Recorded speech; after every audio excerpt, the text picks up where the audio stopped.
Welcome back mga techniques sa YouTube channel. May panibago na naman ako techniques sa inyong ituturo. Galing ha?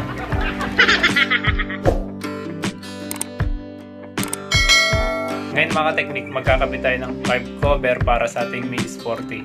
Ituturo ko sa inyo mga technique kung paano ang diskarte. Ikakabit yung bracket ng mas matibay para hindi agad masira yung ating carb cover. Ito na mga technique, simulan na natin.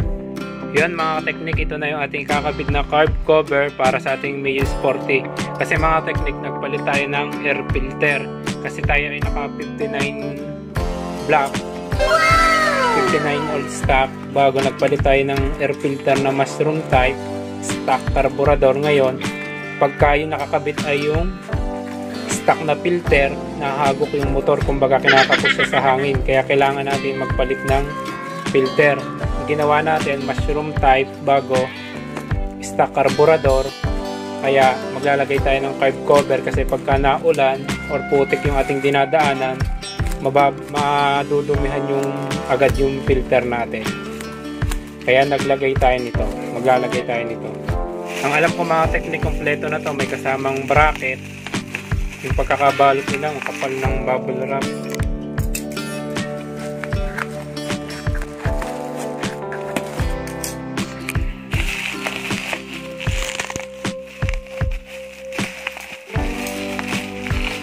Tanggalin ko ng mga technique yung plastic niya. Yan, ito na siya mga technique. Yan, fiberglass siya na kulay puti. Mamaya na natin tatanggalin yung pinaka niya, pinaka karton, kasi para hindi siya magasgasan, kaya may ganun pa siya. Bago ito yung pinaka bracket niya. Yan, may kasama na siyang tornilyo. Tsaka ito, ang kagandahan dito mga technique, aluminum yung kanyang bracket pero makapal siya. Kumbaga, hindi siya basta-basta mapuputol. Yan mga technique, nabili nga pala natin siya ng 169. Ito na yung pinakamurang nakita natin sa Shopee. Yan. Mamaya mga technique, kakabit na natin yan doon sa ating Mio Sporty. Ito na mga technique, tinatanggal ko muna yung mga tornilyo kasi bubutasan natin yung panibagong bracket niya. Tanggalin na rin natin itong pinaka karton nitong carb cover. Yan mga technique, sukatin muna natin para pag binutasan natin, sakto na dun sa bracket. Yan. Ganun mga technique yung dapat niya. Dun siya, yung bracket niya dun nakakabit sa may lagay ng pipe bracket. Ngayon, gagawin natin mga technique, dito natin iipit sa starter yung pinaka bracket kasi yung ganun medyo maalog. Hindi siya matibay. Para sa akin lang mga technique. Ngayon mga technique, yan, bubutasan natin to ng panibago. Yan mga technique, gunihitan ko na. Bago ito, pag ganito na ang pwesto niyan, puputulan na lang natin yung labis na yun mamaya. Yan. Doon natin siya iipit sa starter. Bubutasan ko lang siya mga technique para may kabit na natin. Yan mga technique, gunahitan ko muna para yung saktong butas niya sa gitna magpapanama dun sa paglalagay natin ng bracket sa starter. Yan mga technique, nilagyan ko muna siya ng tornilyo pansamantala.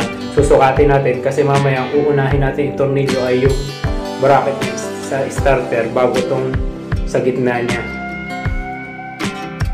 Ikabit na natin siya mga technique.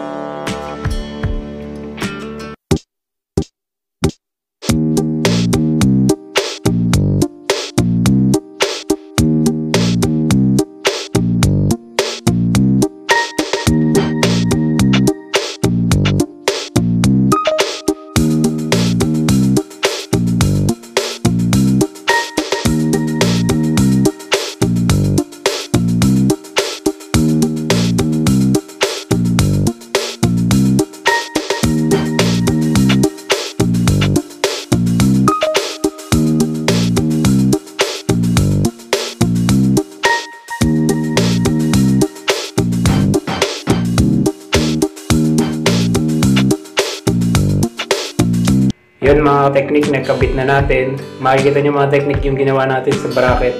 Naputulan na rin din natin yan. Bali dito natin siya mga technique inipit.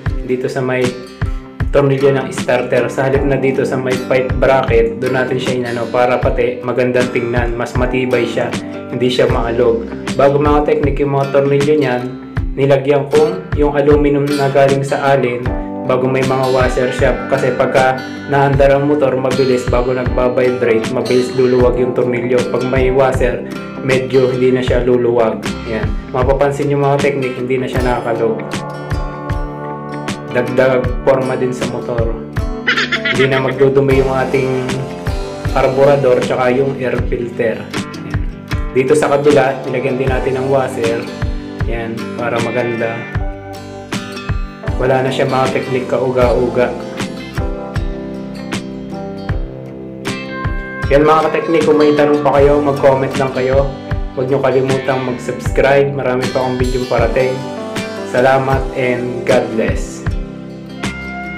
Itong mga teknik ng mga nakalawit na wire, ayusin ko pa yan kasi maglalagay pa ako ng ilaw.